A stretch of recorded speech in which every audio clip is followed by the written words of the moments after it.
বিসমিল্লাহির রহমানির রহিম। আজকে আমার ভিডিওর নাম আর্থিং নিয়ে আমি আজকে ভিডিও করব। তো আপনারা সবাই আমাকে দেখবেন এবং আমার এই ভিডিওকে আপনারা সাবস্ক্রাইব করবেন প্লিজ, যেন পরবর্তী কোনো ভিডিও নিয়মিত ভিডিও করবেন সেজন্য আপনারা পাইতে পারেন, সেই জন্য আপনারা সাবস্ক্রাইব করে রাখবেন। তো আর্থিং সম্বন্ধে আমি এখানে একটা চিত্র দেখিয়েছি, আমি পরবর্তী পর্যায়ে আলোচনা করতেছি যে কী কী বিষয় থাকবে আমি একটু পরে বলতেছি। তো এখন আমরা দেখব যে আর্থিং কি, আর্থিং এর প্রয়োজনীয়তা কি, আর্থিং কত প্রকার, কি কি আর্থিং রেজিস্ট্যান্স কীভাবে মাপা হয়, আর্থিং রেজিস্ট্যান্স কত হওয়া দরকার, আর্থিং তারের রঙিন সংকেত লিপি কি, আর্থিং এবং নিউট্রালের মধ্যে পার্থক্য কি, পিন প্লাগে আর্থ পিন বড় ও মোটা কেন থাকে, বাসাবাড়িতে আর্থিং এবং গ্রাউন্ডিং এর নিয়মাবলী কি, সেগুলো আমরা দেখব। আর্থিং সুইচ কি, ডেস্কটপ কম্পিউটারে কাজ করতে হয়, নিউট্রাল কি এবং কেন প্রয়োজন।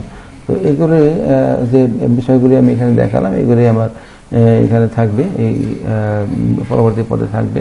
আমরা বাসা বাড়িতে দেখি যে 3 পিন প্লাগের মধ্যে একটি পিন মোটা থাকে এবং একটু বড় থাকে, এবং সেটা কেন থাকে সেগুলো আমরা এখানে ডিটেলস জানতে পাবো। তো আর্থিং সম্বন্ধেও, আর্থিং কেন করতে হয়, কি সুবিধা, না করলে কি অসুবিধা, এগুলো সম্বন্ধে আমাদের ডিটেলস পরবর্তী পর্যায়ে থাকছে, সবাই একটু ধৈর্য থাকবেন। তো এখন আমরা দেখব যে আর্থিং কী জিনিস, আর্থিং কি কেন করা হয়।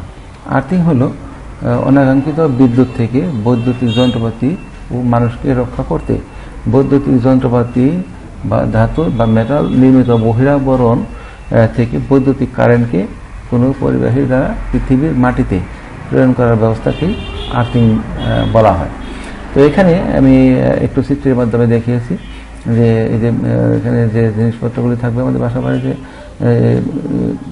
যে ইউজেবল যে জিনিসগুলি থাকবে সেইগুলি সাথে যেন আমাদের মানে টাচ করলে, একটা মানুষ টাচ করলে যেন সেখানে লিকেজ কারেন্ট হতে না পারে, সেই জন্য এখানে আর্থিং করে দেওয়া হয়। আর্থিং করলে আমাদের এই কোনো কিছুতে আর্থিং মানে লিকেজ কারেন্ট আমাদের গায়ে আসবে না, আর যদি আর্থিং করা থাকে। আর্থিং করা না থাকলে সেই যে ব্যবহার যে জিনিসগুলি করবো সেগুলো হয়তো ভালোভাবে ব্যবহার করতে পারবো না, এবং যে কোনো সময় হাত লাগলে আমাদের গায়ে লিকেজ কারেন্ট হতে আমরা শক পেতে পারি।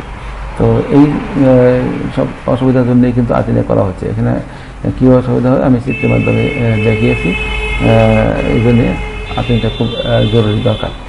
তো আমরা এরপরে আমরা আরেকটা টপিক দেখতেছি যে আর্থিংয়ের প্রয়োজনীয়তা কী। তো আর্থিংয়ের প্রয়োজনীয়তা আমি আলোচনা করতেছি। 1 নম্বর হলো ত্রুটির সময় কারেন্টকে মাটিতে যাতে নিরাপদে প্রেরণ করা যায়, যাতে রক্ষণযন্ত্র বা নিরাপত্তা যন্ত্রপাতি ত্রুটিপূর্ণ সার্কিটকে বিচ্ছিন্ন করতে পারে, সেজন্য আর্থিং করতে হয়। 2 নম্বর হলো সিস্টেমের যে কোনো অংশে বিভব যেন মাটির তুলনায় একটি নির্দিষ্ট মানে থাকে তার ব্যবস্থা করার জন্য আর্থিং করতে হয়। 3 নম্বর হলো ত্রুটির সময় যন্ত্রপাতির ভোল্টেজ যেন মাটির তুলনায় বিপজ্জনক পর্যায়ে না পৌঁছায় তা নিশ্চিত করার জন্য মানে আর্থিং করতে হয়। মানে ওভার কোনো সমস্যা হলে যেন সেই কারেন্টগুলি মানে তারের মাধ্যমে মাটিতে পৌঁছতে পারে, সেই জন্যই এই ব্যবস্থাটা করা, আর্থিংয়ের ব্যবস্থা করা হচ্ছে। তো আমরা এরপরে আমরা দেখব যে আর্থিং কত প্রকার, কী কী আর্থিং। প্রধানত 3 প্রকারের আর্থিং থাকে। একটা হলো রড আর্থিং, 2 নম্বর পাইপ আর্থিং, 3 নম্বর হলো প্লেট আর্থিং। তো আমার এখানে রড আর্থিংয়ের একটা নমুনা এখানে দেখানো আছে, চিত্রে দেখানো আছে।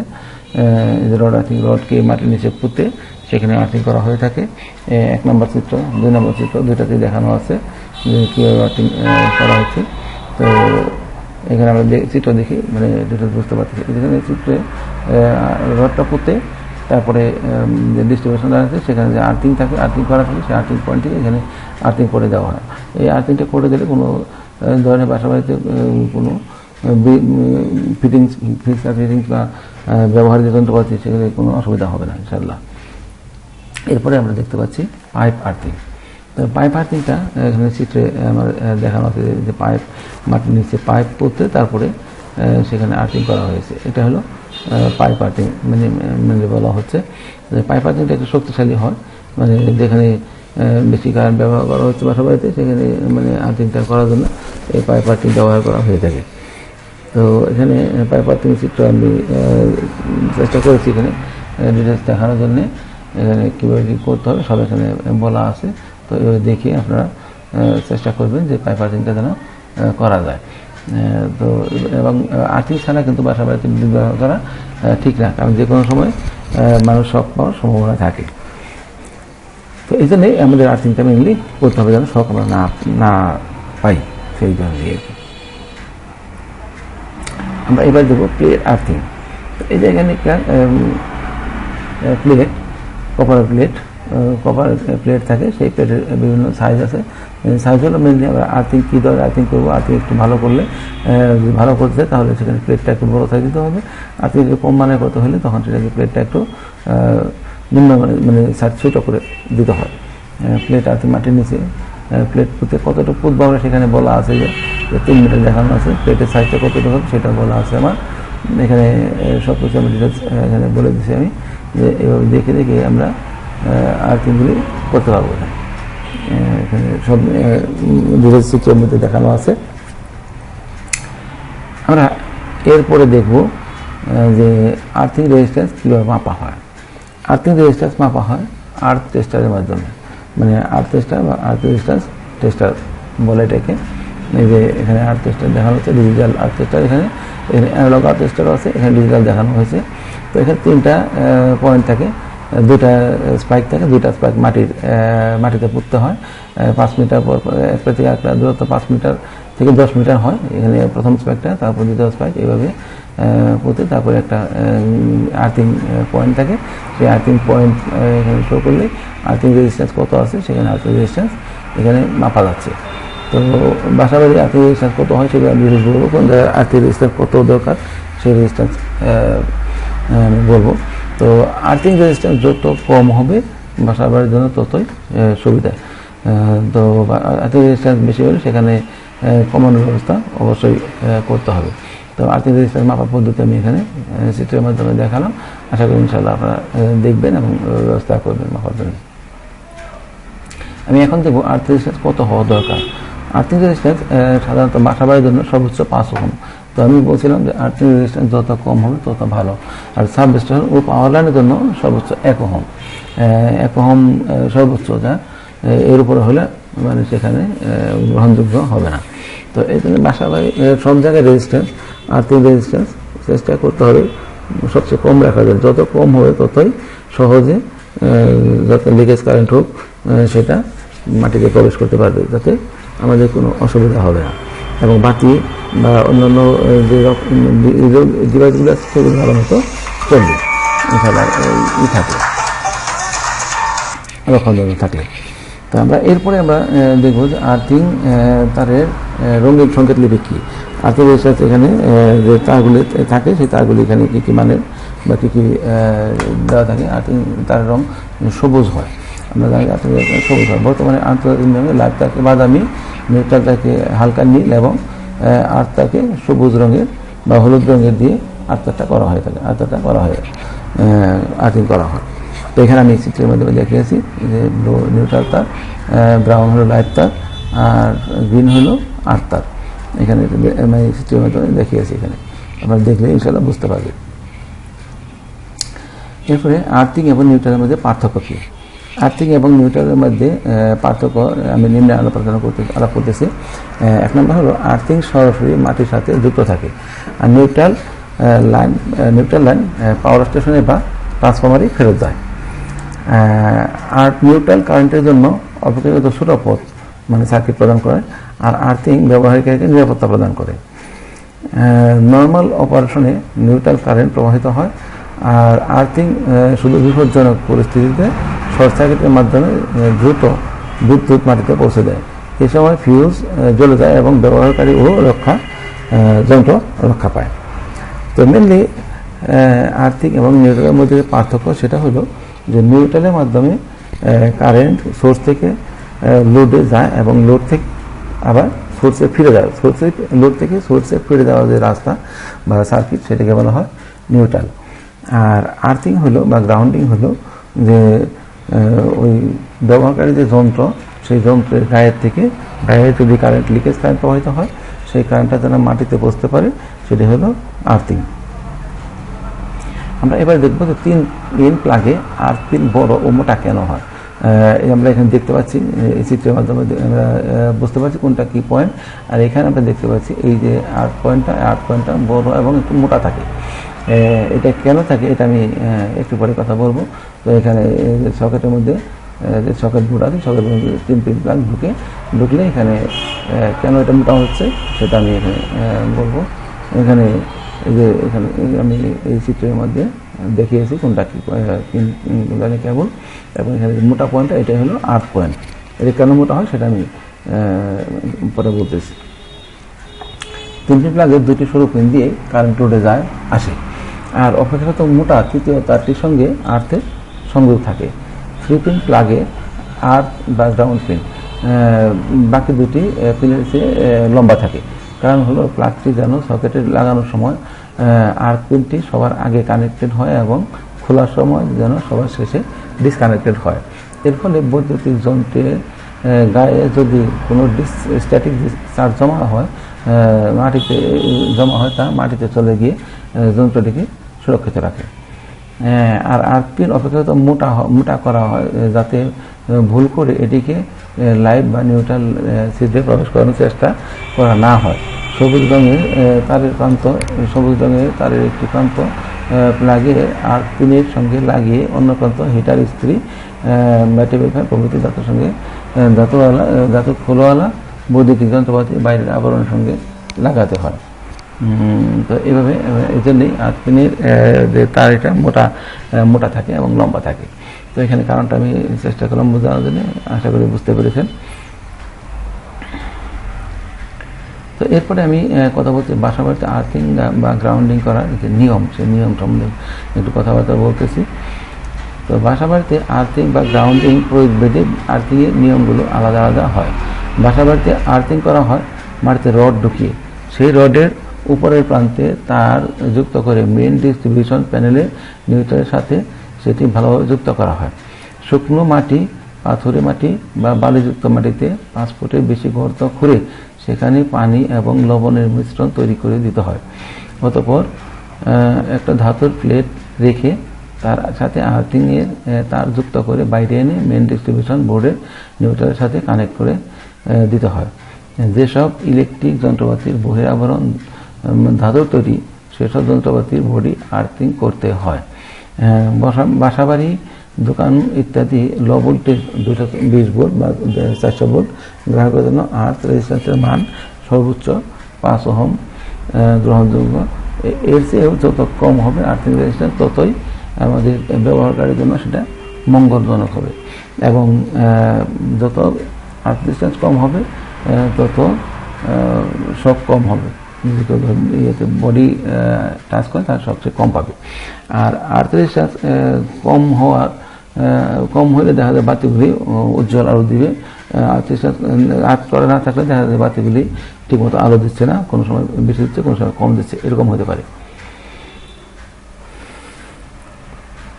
তো আমি এরপরে বলতেছি আর্থিং পদ্ধতি নিয়ে একটু দেখাচ্ছি যে আর্থিংটা কীভাবে করা হচ্ছে। আর্থিং পদ্ধতি যে মাটির নিচে পুঁতে আর্থিং করা হচ্ছে। আমি এখানে একটা চিত্র দেওয়া আছে, এখানে আরেকটা চিত্র দেওয়া আছে যে মাটির নিচে পাইপ পুঁতে বা রড পুঁতে বা প্লেট নিচে মাটির নিচে দিয়ে তারপর আর্থিং করা হয়। সেগুলো এখানে আমি আবার এর আগে আমি দেখিয়েছি 3 ধরনের আর্থিং।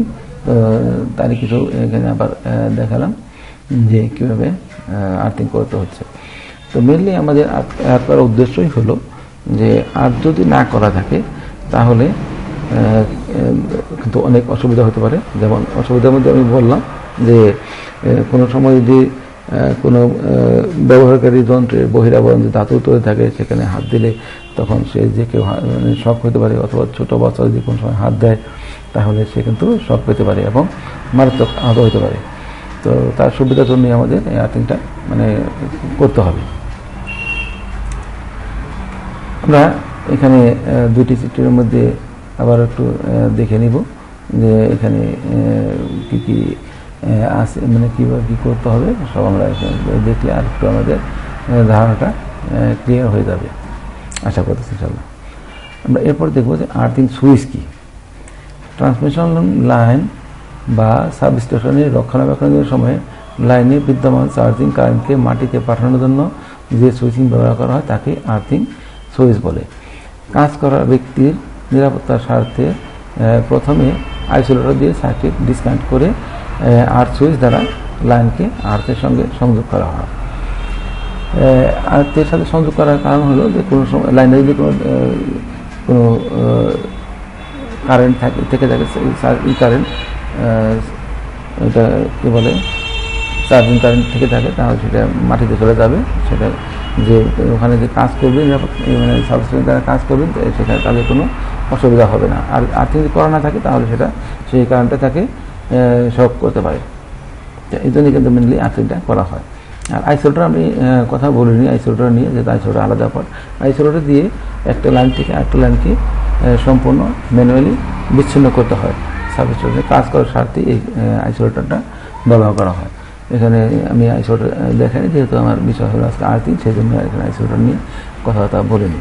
যে ম্যানুয়ালি আইসোলেটর দিয়ে কাজ করতে হয়, কাজ করে লাইনকে বিচ্ছিন্ন করে তারপর টেকনিশিয়ানরা কাজ করে থাকেন সাবস্টেশনের মধ্যে। তো আমি এরপরে দেখব যে ডেস্কটপ কম্পিউটার কি আজ করতে হয়। আসলে আমাদের শুধু ডেস্কটপ না, আমরা যা ব্যবহার করি ডেস্কটপ, মাইক্রোওয়েভ ওভেন, তারপরে যেগুলি ইলেকট্রিক্যাল যে ইকুইপমেন্টগুলো আছে সব প্রত্যেকটা জিনিসই আমাদের আজ করলে সেটা নিরাপদ থাকে, মানে আমরা নিরাপদ থাকবো আর কি। তো অনেক সময় টিভির সিআরটি মনিটরে স্ক্রিনে টেস্টার লাগালে তা জ্বলে ওঠে বা হাত দিলে শক করে, এরকম হয় যদি তা আর্থ করা না থাকে। আর্থিং না থাকলে অনেক যন্ত্রপাতি ঠিক মতো কাজ নাও করতে পারে। তো সেই জন্যই আর্থিং করতে হয়। কম্পিউটার আর্থ করা না থাকলে মনিটর কাঁপতে পারে, মনিটর দেখা যাবে যে একটু ফ্লিকিং করতেছে, কেসিংয়ের বডি হাত দিলে সেখানে শক করতে পারে। এমনকি মাদারবোর্ড বা হার্ড ডিস্কেরও ক্ষতি হতে পারে যদি আর্থিং করা না থাকে। তাই ভালো মানের আর্থিং কম্পিউটার সহ সকল যন্ত্রপাতির জন্য অতীব প্রয়োজনীয়। মানে আর্থিং ছাড়া কিন্তু কোনো জিনিসই ব্যবহার করা ঠিক না। বৈদ্যুতিক যন্ত্রপাতি যা আছে সবই আমাদের আর্থিং করে রাখলে আর্থিং সুবিধা দেয়। যেখানে আমাদের 3টা পয়েন্ট থাকে সেই 3টা পয়েন্ট কিন্তু সবারই ব্যবহার করা উচিত। আমরা কিন্তু বাসা বাড়িতে অনেক সময় 3 পয়েন্ট 1 পয়েন্ট কেটে দিয়ে বাকি 2 পয়েন্ট ব্যবহার করি, এটা করা কোনো মতেই ঠিক না। কারণ বাকি পয়েন্টটাই হলো আর্থিং পয়েন্ট, সেই আর্থিংটা অবশ্যই যেন থাকে। আমাদের বাসা বাড়িতে যে সিলিং ফ্যান ব্যবহার করা হয় তারও কিন্তু আর্থিং করা থাকে। অনেকে কিন্তু আর্থিং করেন না, কিন্তু সেটা আর্থিং করে রাখবেন ইনশাল্লাহ। আমি এবার বলবো যে নিউট্রাল কি এবং কেন প্রয়োজন। নিউট্রালের মধ্যে শুধু কারেন্ট থাকে, আর নিউট্রাল যদি না থাকে তাহলে সার্কিট ক্লোজ হবে না, আর ক্লোজ না হলে কারেন্টও প্রবাহিত হবে না। কারেন্ট নিউট্রালের মধ্যে দিয়ে প্রবাহিত হয় এবং তা সিস্টেমকে সচল রাখে। নিউট্রাল কারেন্টের জন্য অবগত ছোট পথ প্রদান করে থাকে, বা ছোট পথ মানে সার্কিট আছে, সার্কিটটা ছোট পথ আমরা বলি। তো এখানে আমি একটা চিত্রের মাধ্যমে দেখিয়েছি যে কারেন্ট সাপ্লাই এখান থেকে হচ্ছে, এখানে লোড আছে, এখানে নিউট্রাল দিয়ে কারেন্টটা যাচ্ছে। আবার এখানে যদি আর্থিং করা থাকে তখন এই আর্থিংটা যে নিউট্রালে মানে সেখানে মাটিতে চলে যাচ্ছে আর্থিংয়ের মাধ্যমে, আর্থিং করা থাকে। আর এখানে আমরা অনেক সময় দেখি যে নিউট্রালটা সোর্সে ফিরিয়ে না গিয়ে আমরা যদি নিউট্রাল লাইনটাকে মাটিতে পুঁতে দিই তাহলে কিন্তু আমাদের ব্যবহার করা যায়, কিন্তু এরকমভাবে ব্যবহার করা ঠিক না। কারণ যখন সে ওই আর্থিংয়ে কেউ হাত দেয় তখন বিরাটভাবে বাধাগ্রস্ত হবে, শক পেতে পারে। আমরা এবার নিউট্রাল লাইনে শক করে না কেন। আমরা জানি যে বৈদ্যুতিক শকের মাত্রা নির্ভর করে বৈদ্যুতিক চাপ তথা ভোল্টেজের উপর। ভোল্টেজ যত বেশি হবে বৈদ্যুতিক শক তত বেশি হবে। তাই যেহেতু নিউট্রাল লাইনের ভোল্টেজ 0 এবং নিউট্রালকে বেশিরভাগ ক্ষেত্রে আর্থের সাথে গ্রাউন্ডিং করা হয়ে থাকে, তাই এতে কোনো বৈদ্যুতিক চাপ না থাকায় আমাদের শক লাগে না। যদি এখানে বৈদ্যুতিক চাপ থাকতো তাহলে শক হতো, যেহেতু নিউট্রালে কোনো বৈদ্যুতিক চাপ নাই, 0, সেই জন্যে এখানে নিউট্রালে ধরলে সেখানে শক করে না। তো এটা আমাদের খেয়াল রাখতে হবে। তো ভুলেও যেন আমরা কোনো সময় পজিটিভ হাত দিয়ে না ধরি। আর হাতে ধরলেও যদি আমাদের পায়ে কোনো কিছু ইনসুলেটিং ম্যাটেরিয়ালস থাকে তাহলে অসুবিধা হয় না, কিন্তু এটা আমাদের খেয়াল রাখতে হবে আমরা যেন ভুলেও কখনো হাত দিয়ে বিদ্যুৎ তার না ধরতে যাই। ধন্যবাদ সবাইকে আমার এই ভিডিও কষ্ট করে দেখার জন্য। আপনারা দেখলে এবং দেখবেন এবং একটু কষ্ট করে মন্তব্য প্রদান করে এবং সাবস্ক্রাইব করবেন প্লিজ। ধন্যবাদ সবাইকে, আবার ধন্যবাদ জানিয়ে আমি শেষ করছি। আল্লাহ হাফিজ।